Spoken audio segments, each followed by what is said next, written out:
Pernah nggak kamu dengar nama Majapahit? Kalau iya, pasti yang langsung terbayang adalah kerajaan besar, peta Nusantara versi lokal yang dijajah, atau mungkin sosok Gajah Mada yang terkenal banget sama sumpah palapanya. Tapi sebenarnya seberapa banyak sih kita tahu tentang Majapahit? Nah, kali ini aku mau ajak kalian ngulik bareng dari awal banget gimana sih kerajaan ini bisa lahir, berkembang, hingga menjadi kekuatan terbesar di Asia Tenggara sampai akhirnya pelan-pelan hilang di telan zaman.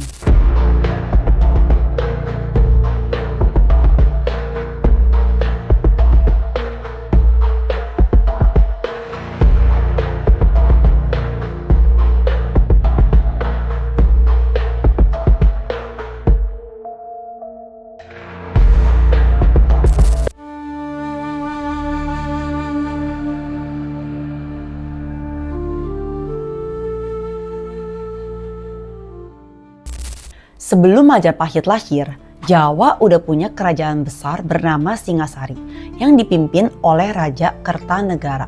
Kertanegara termasuk raja yang ambisius. Dia pingin menyatukan Nusantara lewat ekspedisi yang disebut dengan ekspedisi Pamalayu. Tapi sayangnya ambisinya ini justru jadi bumerang. Saat dia sibuk kirim pasukan ke Sumatera, musuh dari dalam justru menyerang. Musuhnya itu adalah Jayakatwang, bangsawan dari Kediri yang masih dendam sama Singasari karena kerajaannya dulu dikalahin. Jayakatwang melihat celah, yaitu Singasari yang lagi minim pasukan di dalam negeri. Tanpa nunggu lama nih, dia langsung gerak. Pasukannya nyerbu istana dan berhasil bunuh Kertanegara. Singasari pun hancur. Di tengah kekacauan ini, muncul tokoh muda bernama Raden Wijaya yang gak lain adalah menantu Kertanegara. Dia kabur dari kerusuhan tapi bukan buat lari, tapi dia lagi nyusun rencana balas dendam. Banyak yang gak sadar, tapi di saat semua orang fokus sama kehancurannya Singasari, justru di momen itulah Raden Wijaya mulai menyusun fondasi untuk buat kerajaan baru.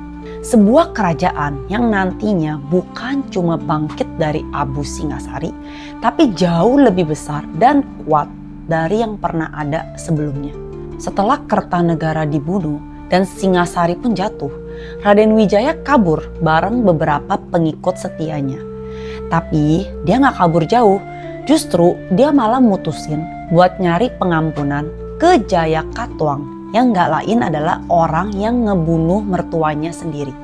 Strateginya ini emang nekat banget, tapi ternyata berhasil. Jayakatwang mungkin karena gak terlalu waspada atau mau kelihatan berwibawa, malah ngasih lahan ke Raden Wijaya. Lokasinya di daerah Hutan Tarik, deket Sungai Brantas.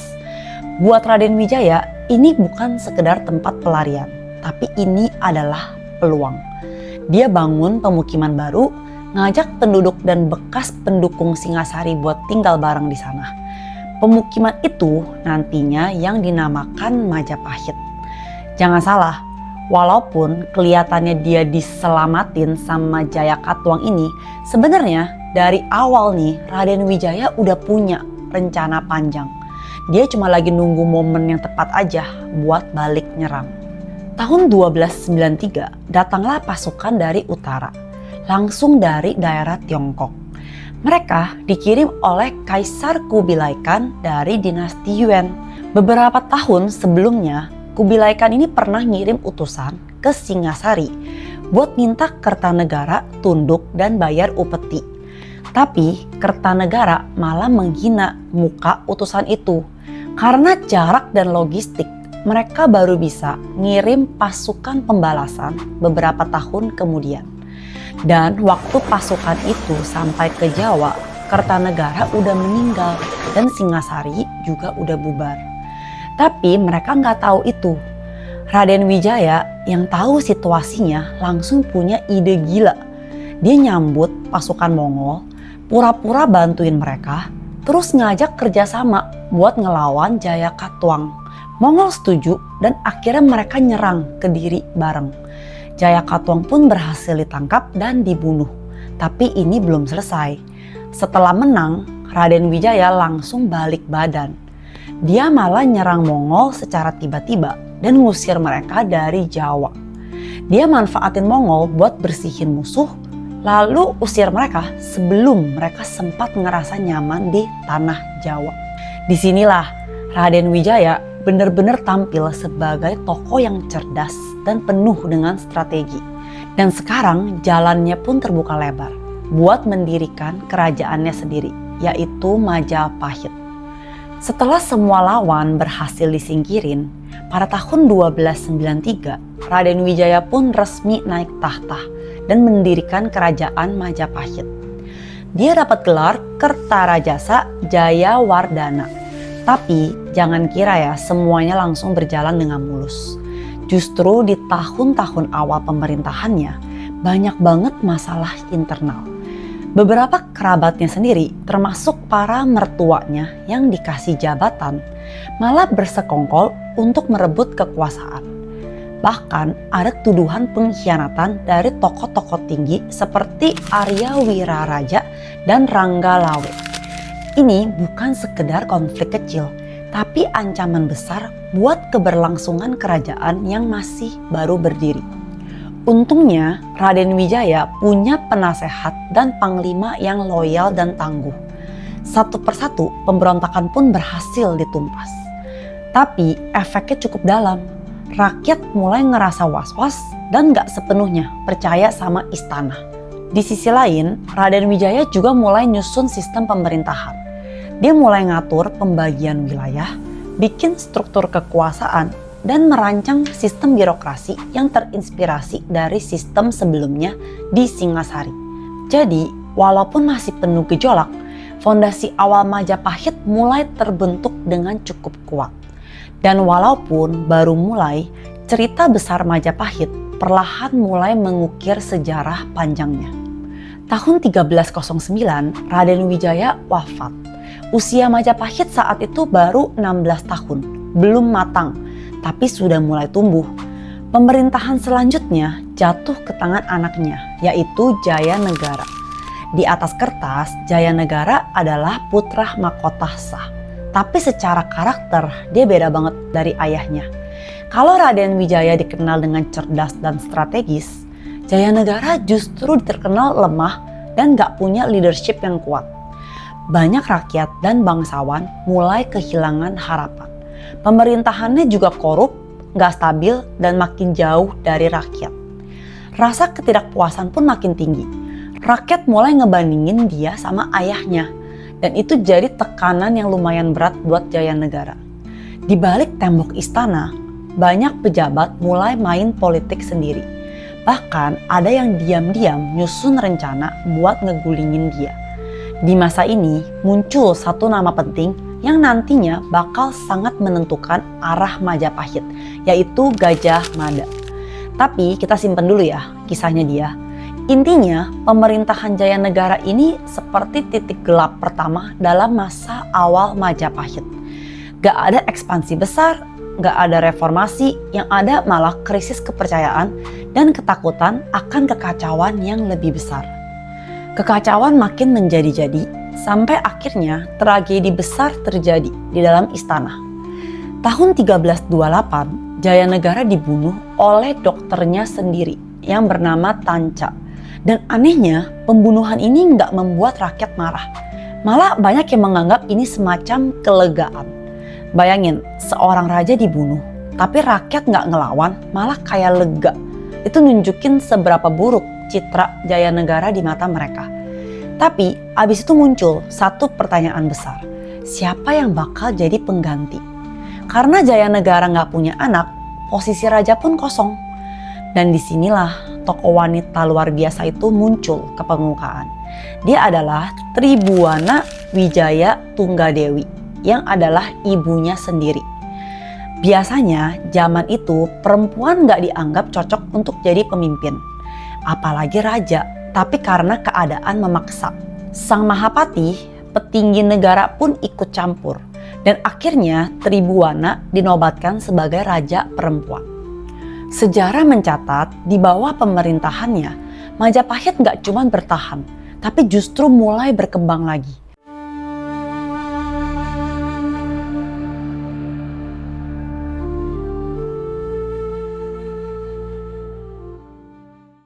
Ratu Tribhuwana bukan tipe yang lembek. Dia paham politik, punya insting tajam, dan tahu bagaimana harus menempatkan orang yang tepat di posisi yang tepat. Dan disinilah Gajah Mada mulai muncul dari balik layar. Nama Gajah Mada mulai dikenal luas saat dia membantu Tribhuwana menumpas pemberontakan di daerah-daerah. Bukan cuma kuat secara fisik, Gajah Mada punya otak tajam dan kemampuan organisasi yang luar biasa.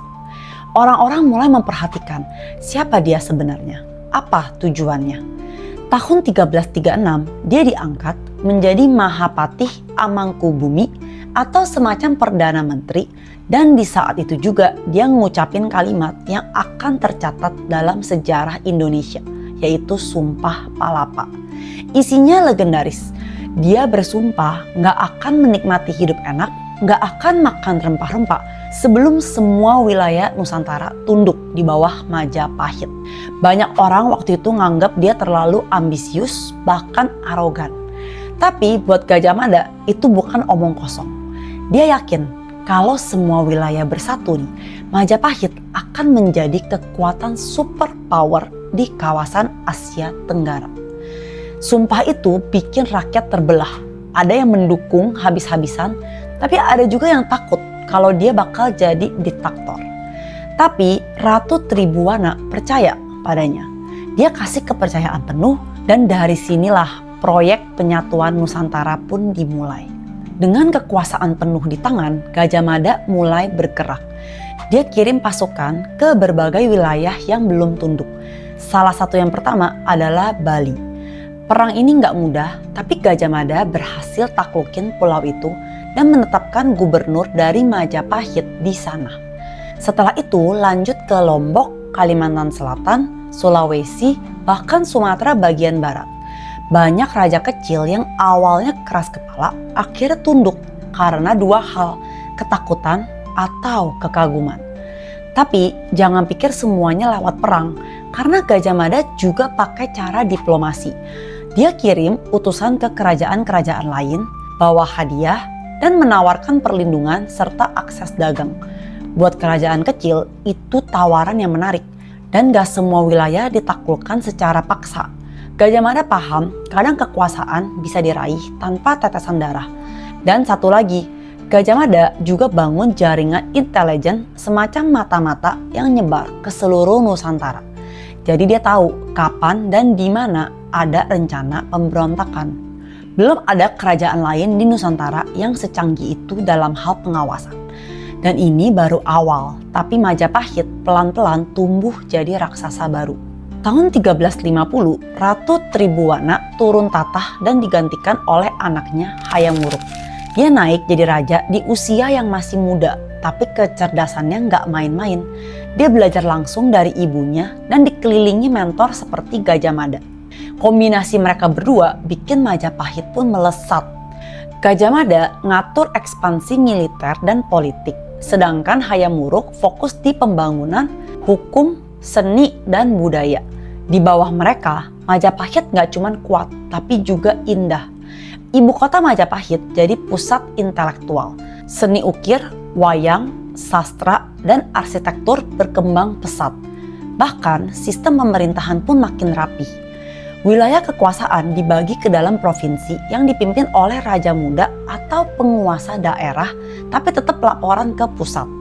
Pajak dipungut dengan sistem yang relatif adil, dan perdagangan internasional pun meroket.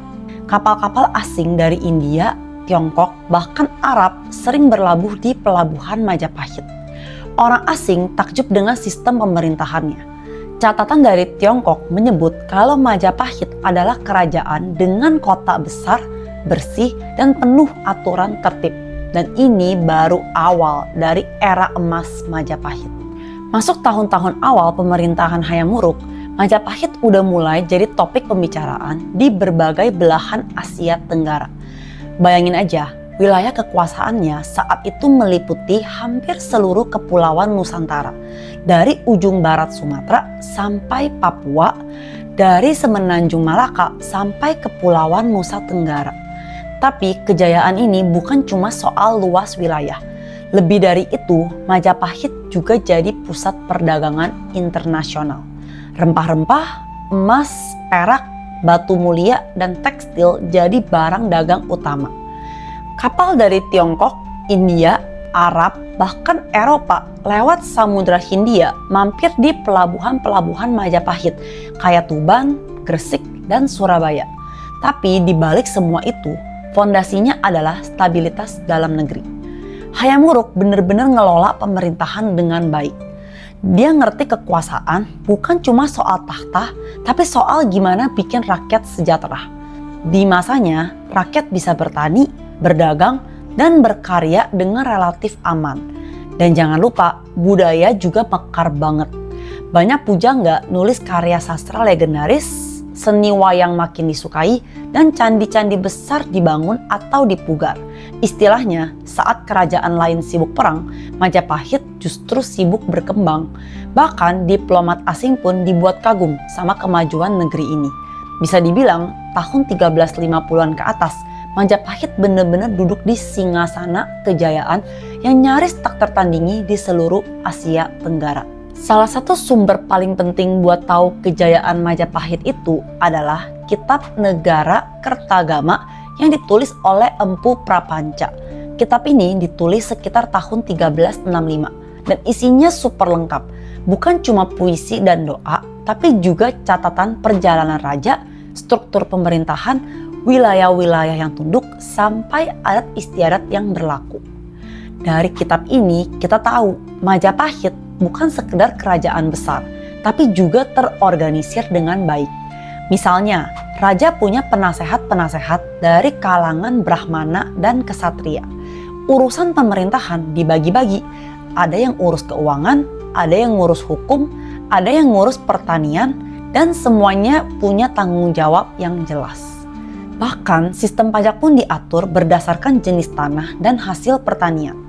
Wilayah kekuasaan dibagi jadi beberapa tingkatan, dari pusat kerajaan ke provinsi besar, kabupaten, sampai desa-desa. Dan semuanya punya jalur komunikasi. Di masa itu belum ada telepon atau internet, tapi mereka udah punya kurir kerajaan yang bisa bawa pesan pakai kuda atau perahu. Dalam negara Kertagama disebut juga nama-nama daerah yang sekarang masuk wilayah Indonesia, Malaysia, Brunei, sampai Thailand Selatan. Artinya pengaruh Majapahit gak cuma secara politik, tapi juga budaya. Banyak kerajaan kecil ikut pakai bahasa, sistem hukum, bahkan simbol-simbol Majapahit. Dan semua itu dicatat rapih oleh Empu Prapanca yang waktu itu ikut langsung dalam rombongan Hayam Wuruk keliling negeri. Kitab itu sekarang jadi harta karun sejarah Indonesia. Karena dari sanalah kita tahu betapa hebat dan luasnya Majapahit. Kunci kekuatan Majapahit gak cuma di militer atau ekonomi, tapi juga di bidang diplomasi. Mereka gak asal perang. Kalau bisa dapat wilayah lewat pernikahan atau kesepakatan, mereka akan pilih cara itu. Contohnya, Hayam Wuruk menikah dengan Sri Sudewi, putri dari Brehwengker. Ini bukan cuma pernikahan biasa, tapi cara buat ngejaga persatuan antar wilayah kekuasaan yang dulunya terpisah. Gajah Mada juga sering banget kirim utusan diplomatik ke luar pulau. Mereka nawarin perlindungan, hubungan dagang, dan bantuan politik. Jadi, kerajaan kecil yang gabung ke Majapahit nggak selalu karena kalah perang. Banyak juga yang gabung karena tawaran itu lebih menguntungkan dibanding harus melawan. Dan yang lebih keren lagi, Majapahit punya tradisi menghormati kerajaan bawahan. Mereka nggak maksa semua daerah buat jadi sama persis. Daerah luar Jawa masih bisa pakai bahasa dan adatnya sendiri, asalkan tetap loyal ke pusat. Ini bikin kerajaan lebih rela gabung, karena mereka merasa tetap dihargai. Gaya diplomasi ini bikin Majapahit jauh lebih tahan lama dibanding kerajaan sebelumnya. Karena mereka gak cuma ngandelin kekerasan, tapi juga kebijaksanaan. Tapi sekuat-kuatnya kerajaan, kalau tokoh utamanya wafat, pasti akan ada dampak besar. Dan hal ini pun terjadi saat Gajah Mada wafat sekitar tahun 1364. Gajah Mada bukan cuma Mahapati biasa, dia adalah arsitek utama kejayaan Majapahit. Jadi pas dia wafat itu kayak hilangnya setengah kekuatan Majapahit. Banyak pejabat bingung siapa yang bisa gantiin dia karena nggak ada yang benar-benar bisa menyamai kecerdasan dan pengaruhnya. Hayam Wuruk tetap menjadi raja tapi kehilangan mitra strategisnya. Setelah Gajah Mada wafat, mulai muncul tanda-tanda retaknya kekuasaan. Beberapa daerah yang sebelumnya tunduk mulai bergerak sendiri. Pengaruh pusat mulai lemah pelan-pelan. Dan ini bukan hal yang langsung kerasa, tapi efek dominonya pun muncul di tahun-tahun berikutnya. Di sisi lain, elit kerajaan mulai saling rebutan pengaruh. Politik istana mulai nggak stabil. Pejabat-pejabat daerah yang sebelumnya tunduk pada Gajah Mada sekarang mulai ngetes batas karena tahu pusat udah nggak sekuat dulu. Tapi walau begitu, Hayam Wuruk masih berusaha menjaga stabilitas.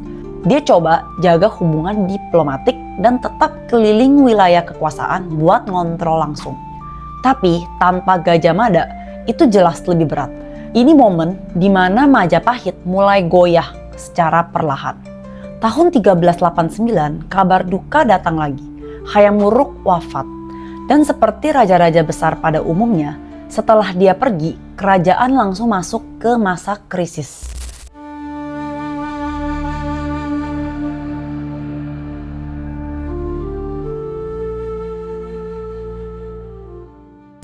Soal siapa yang berhak naik tahta jadi perdebatan besar.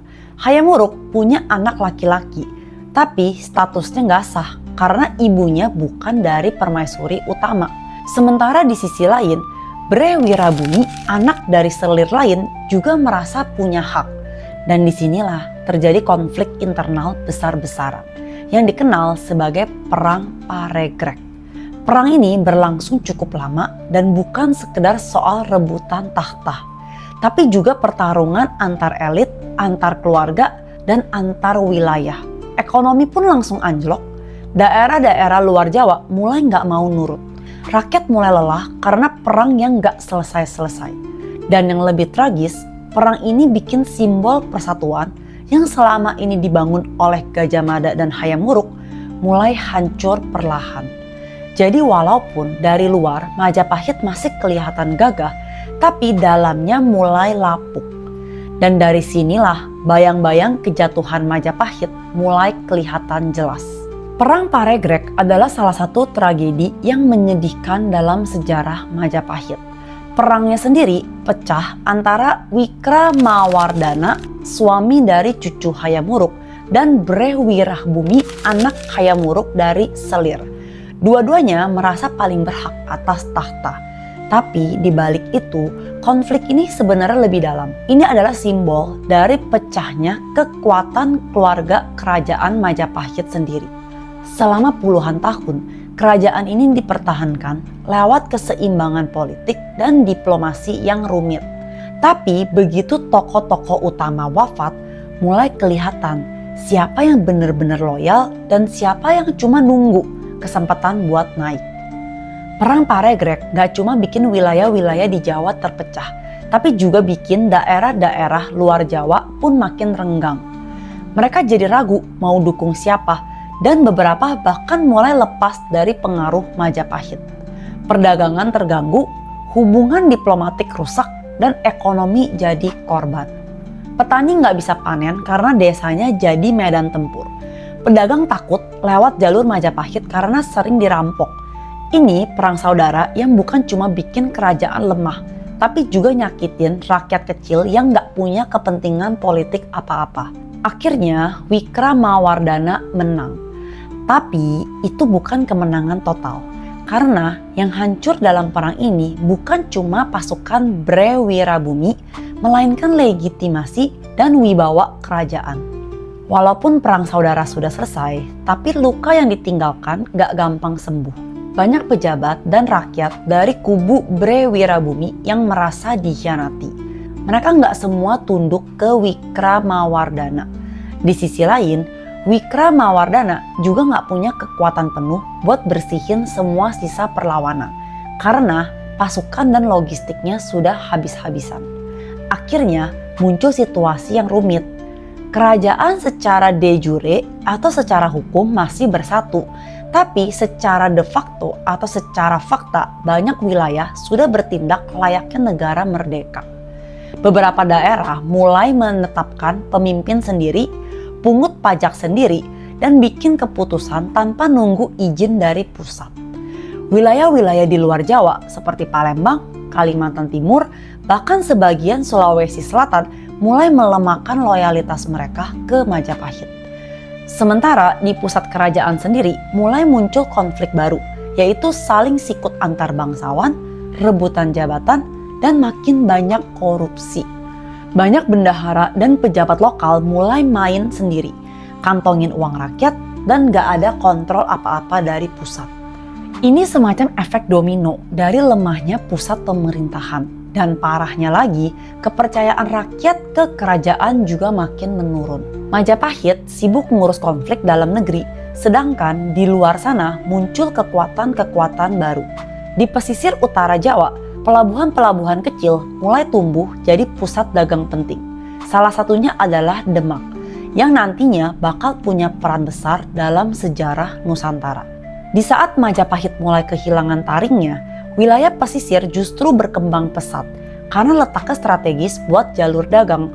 Kapal-kapal dari Tiongkok, India, dan Arab lebih milih mampir ke pelabuhan pesisir kayak Jepara, Tuban, atau Gresik daripada harus masuk ke pusat Majapahit yang makin lemah. Selain faktor ekonomi, di daerah pesisir juga mulai berkembang agama baru, yaitu Islam.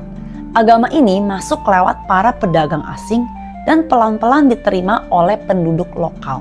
Dan yang menarik, banyak anak-anak bangsawan atau keturunan elit Majapahit yang mulai tertarik dengan ajaran Islam. Mereka pindah ke pesisir, ikut berdagang, belajar bahasa Arab, bahkan menikah dengan keluarga pedagang asing. Hal ini menciptakan kelas sosial baru, orang-orang yang terdidik yang punya kekuasaan ekonomi dan mulai punya pengaruh politik juga. Dan karena pusat Majapahit lagi lemah, mereka nggak susah buat tumbuh. Ini semacam revolusi yang terjadi diam-diam. Jadi, waktu kerajaan Majapahit lagi fokus mempertahankan tahta, kekuatan lain mulai tumbuh di bawahnya. Dan inilah awal munculnya kerajaan-kerajaan Islam pertama di Jawa. Dengan masuk ke Islam ke wilayah pesisir, terjadi perubahan budaya yang cukup signifikan.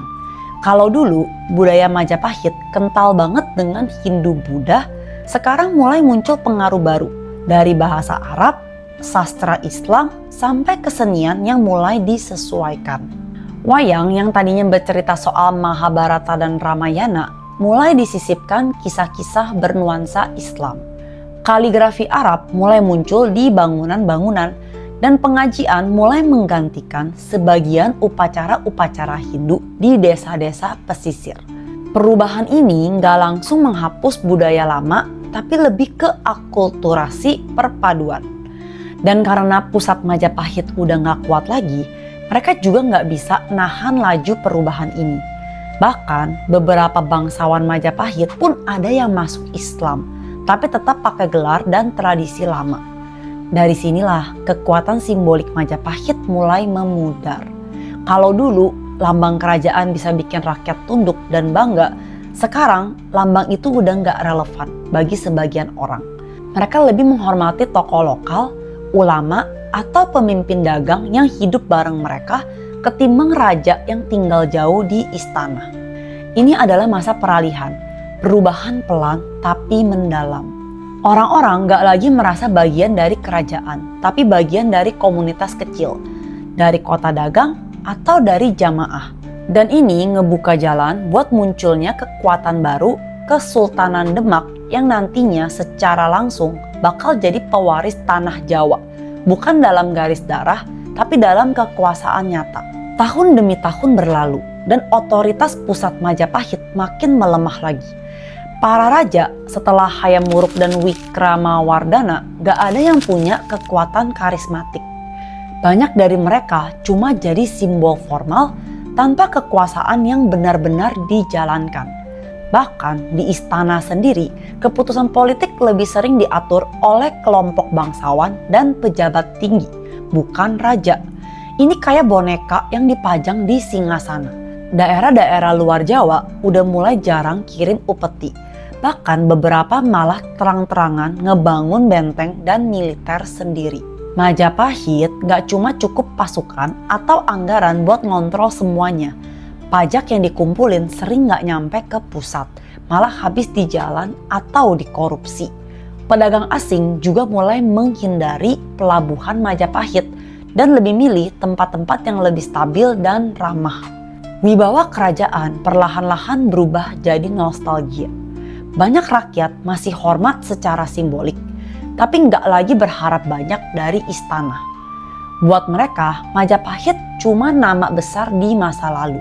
Dan yang lebih tragis, di saat ancaman dari luar makin nyata, seperti bangkitnya Kesultanan Malaka dan Demak, pusat Majapahit malah sibuk urusan perebutan kekuasaan internal. Gak ada persatuan dan gak ada visi. Pelan-pelan, kerajaan yang dulu megah dan ditakuti berubah jadi bayang-bayang dari kejayaannya sendiri. Majapahit makin kehilangan arah. Kesultanan Demak mulai muncul jadi kekuatan baru di tanah Jawa. Uniknya, Demak ini didirikan oleh seseorang yang kabarnya masih punya darah Majapahit, yaitu Raden Patah, yang disebut-sebut sebagai putra dari keturunan Raja Majapahit dan perempuan keturunan Tionghoa yang udah masuk Islam. Cerita ini agak campur antara legenda dan sejarah. Tapi yang pasti, Raden Patah didukung penuh oleh ulama dan pedagang muslim dari pesisir utara Jawa. Demak punya semua yang udah hilang dari Majapahit. Kekuatan militer yang segar, ekonomi yang stabil, dan dukungan rakyat. Dan yang paling penting, semangat baru. Kalau Majapahit berdiri di atas nilai-nilai Hindu-Buddha klasik dan struktur kasta, Demak justru dari kesetaraan dalam Islam yang saat itu terasa lebih merakyat di mata masyarakat bawah. Demak juga gesit, mereka bikin aliansi, bangun pelabuhan, dan ngerebut jalur perdagangan utama yang dulu milik Majapahit. Bahkan pelan-pelan mereka mulai mewarisi para pejabat dan bangsawan Majapahit yang kecewa dan butuh perlindungan. Yang tadinya tinggal di Mojokerto atau Trowulan, banyak yang pindah ke pesisir, ke Demak, dan bawa serta pengetahuan serta pengalaman mereka. Jadilah Demak ini bukan sekedar kerajaan baru, tapi kayak Majapahit 2.0 dengan wajah Islam dan semangat yang lebih muda. Dan dari sinilah Demak mulai nyusun strategi buat benar-benar menggantikan Majapahit di puncak kekuasaan Jawa. Di pusat kekuasaan Majapahit sendiri, yaitu daerah Trowulan, suasana udah jauh beda. Istana yang dulu megah dan sibuk, sekarang mulai sepi. Banyak bangunan besar mulai rusak karena nggak dirawat. Tanah-tanah istana dijarah, sawah dan irigasi nggak lagi diperbaiki. Dan yang paling kelihatan, suasana politiknya sunyi, tapi penuh ketegangan. Raja terakhir yang tercatat, Dyah Ranawijaya, masih mencoba mempertahankan kekuasaan. Tapi itu kayak mempertahankan kapal yang udah bocor besar. Ia hanya memerintah secara simbolik, sementara kekuasaan nyata perlahan pindah ke pesisir. Bahkan dalam naskah-naskah sejarah dan prasasti yang ditemukan kemudian, disebutkan bahwa upeti dari daerah-daerah luar sudah berhenti. Hubungan diplomatik ke luar negeri pun putus. Dan yang menyedihkan, tidak banyak catatan akurat dari era akhir Majapahit ini. Banyak sejarawan bilang, sejarah Majapahit di akhir masa seperti orang sekarat perlahan. Nggak mati tiba-tiba, tapi pelan-pelan kehilangan nyawanya. Dan bersamaan dengan itu, bangunan-bangunan megah seperti candi, benteng, dan taman istana perlahan-lahan tertelan alam. Tanah menimbun reruntuhan, hutan liar tumbuh di sekitarnya. Sampai akhirnya sisa-sisa kejayaan itu terkubur. Nggak cuma secara fisik, tapi juga secara simbolik di hati rakyat yang udah berpaling ke penguasa baru. Diperkirakan akhir resmi Majapahit terjadi sekitar awal abad ke-16 yaitu antara tahun 1517 sampai 1527. Semuanya terjadi pelan-pelan, nyaris tanpa suara. Raja terakhir, Dyah Rana Wijaya, disebut kalah oleh pasukan Demak yang dipimpin oleh Sunan Prawoto atau bahkan Sultan Trenggana dalam beberapa versi. Tapi bukan cuma soal perang. Runtuhnya Majapahit adalah hasil dari banyak faktor yang menumpuk bertahun-tahun. Krisis internal, perang saudara, hilangnya kontrol atas wilayah, pergantian budaya, dan lahirnya kekuasaan baru yang lebih sesuai dengan zaman. Jadi, waktu Demak menyerbu pusat Majapahit, yang mereka taklukkan bukan kerajaan kuat, tapi sisa-sisa kejayaan masa lalu yang udah rapuh. Gak ada perlawanan besar, gak ada pertempuran legendaris. Yang ada cuma satu bab sejarah yang ditutup secara perlahan. Setelah itu, pusat pemerintahan Jawa pindah ke Demak. Dan ini adalah awal dari era baru, era kerajaan-kerajaan Islam di Jawa dan Nusantara. Tapi meskipun udah runtuh, nama Majapahit gak pernah benar-benar hilang. Justru setelah keruntuhannya, nama itu jadi legenda, kisah kejayaan yang selalu dirindukan, dikenang, dan dijadikan simbol kebesaran masa lalu bangsa kita. Walaupun secara politik Majapahit udah nggak eksis, tapi jejaknya masih terasa sampai hari ini. Dari arsitektur, sastra, bahasa, sampai simbol negara, banyak yang nyambung ke masa Majapahit. Contoh paling gampang adalah lambang Garuda Pancasila. Banyak sejarawan percaya lambang itu terinspirasi dari lambang kerajaan Majapahit yang juga memakai simbol burung Garuda sebagai kendaraan Dewa Wisnu. Warisan lainnya adalah sistem birokrasi. Struktur kerajaan Majapahit menginspirasi sistem administrasi di banyak kerajaan setelahnya, termasuk Kesultanan Mataram. Bahkan dalam istilah-istilah pemerintahan dan militer, masih banyak yang pakai istilah dari zaman Majapahit, seperti Patih, Senapatih, dan Tumenggung. Dari sisi budaya, Majapahit juga meninggalkan banyak karya sastra dan cerita rakyat. Kisah Panji misalnya berkembang pesat dari era ini dan menyebar sampai ke Thailand, Kamboja, dan Filipina. Gaya arsitektur candi seperti Candi Bajang Ratu, Candi Tikus, dan Gapura Wringin Lawang juga jadi contoh kemegahan teknik bangunan zaman itu. Bahkan teknik irigasi dan sistem pertanian mereka juga jadi dasar pengelolaan sawah di masa-masa setelahnya. Jadi walaupun kerajaan ini udah gak berdiri, tapi sebenarnya dia gak pernah benar-benar hilang. Dia tetap hidup di banyak aspek budaya, sistem sosial, dan cara berpikir bangsa kita. Pertanyaan yang sering muncul adalah, kenapa sih Majapahit yang begitu hebat bisa runtuh? Jawabannya nggak sesederhana diserang musuh. Ada banyak faktor yang sering numpuk dan saling memperparah. Pertama, soal suksesi alias perebutan kekuasaan antar pewaris tahta. Sejak Gajah Mada dan Hayam Wuruk wafat, nggak ada tokoh yang cukup kuat buat menyatukan elit politik. Semua sibuk rebutan jabatan dan wilayah.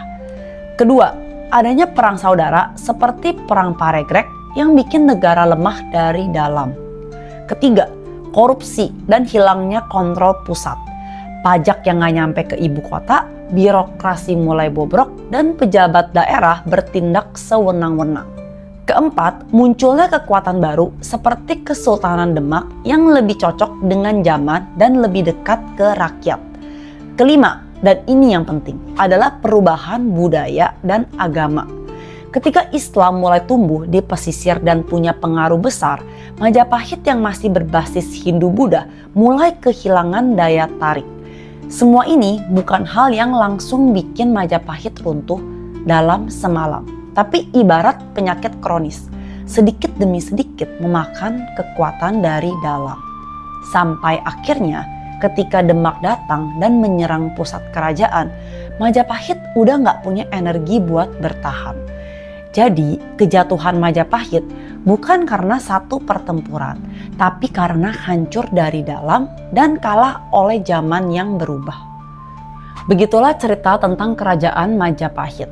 Dari seorang Raden Wijaya yang cerdas, ke Gajah Mada yang gigih, ke Hayam Wuruk yang bijak, sampai runtuhnya Majapahit dan bangkitnya Demak. Semua ini adalah kisah bangsa besar yang pernah jaya, pernah runtuh, hingga hilang di telan zaman. Kapan ya kira-kira Indonesia bisa punya tokoh-tokoh hebat seperti itu lagi? Semoga video kali ini bisa menghibur kalian semua dan menyadarkan bangsa kita bahwa tokoh pemimpin yang hebat sangat menentukan nasib bangsa. Thank you guys for watching and see you on the next video.